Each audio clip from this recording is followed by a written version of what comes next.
गोदावरी नदीच्या पाणी पातळीमध्ये आता वाढ झालेली आहे आणि नाशिकच्या गोदावरी नदीपात्रात एक कार बुडाली आहे। गिरीश महाजन गोदावरी पात्राजवळ आता दाखल झालेले आहेत। या ठिकाणी वरती होतोय आणि त्यामुळे अचानक पूर येतो आणि मग कोणाला याची कल्पना नसते की इतका जोरात या ठिकाणी एवढा मोठ्या प्रमाणात पूर येईल आणि म्हणून या ठिकाणी आता आम्ही फलके लावू, सगळ्या आमचे गार्ड्स या ठिकाणी ठेवून पार्किंग कुठे करायचं, किती सुरक्षित ठिकाणी कुठे करायचं हे आम्ही सूचना देऊ।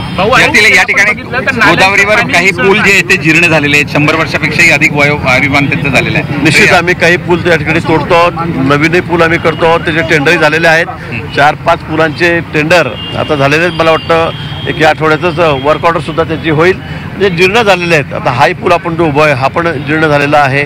मधला जो पूल आहे तोही आपण त्या ठिकाणी काढतोय, पण कुंभमेळ्याच्या दृष्टीने कुठे अडचण होणार नाही, गर्दीचं नियोजन व्यवस्थित होईल यासाठी आमची पूर्ण तयारी चाललेली आहे। नाले सफाईचा मिसळत आहेत, अनेक ठिकाणी ड्रेनेज मधून बाहेर पाणी येते चेंबर मधून। त्यामुळे पावसाळ्यापूर्वी जे काही महापालिकेची कामं आहेत तेच पुढे फोल्ड ठरलेले आहेत। जेही आम्ही बघतो आहोत इथे काही ठिकाणी ड्रेनेजचं पाणी निघतंय आणि त्या स्मार्ट सिटीच्या योजनेमध्ये काही चुका झालेल्या आहेत, काही टेक्निकल चुका झालेल्या आहेत, पण त्या आम्ही तात्काळ दुरुस्त करतो। मॅडम मला तेच सांगत होते, त्याच दाखवत होत्या की बघा हे पाणी ड्रेनेजचं इथून येतं आहे तिथून येतं आहे।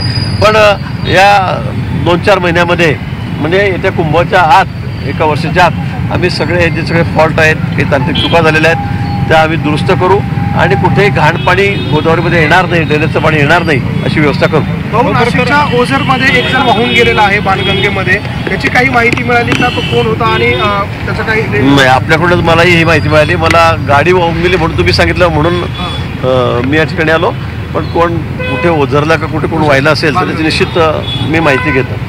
राज्यभरातच अनेक ठिकाणी पाऊस हा मुसळधार झालेला आहे, अनेक ठिकाणी पाणी साचलेलं आहे, कुठे रस्ते बंद झाले आहेत। एकंदरीतच पूर्ण राज्य पातळीवरती कसं आपत्ती व्यवस्थापन? मला वाटतं आता पावसाळा म्हटलं म्हणजे पाऊस पडणार आहे।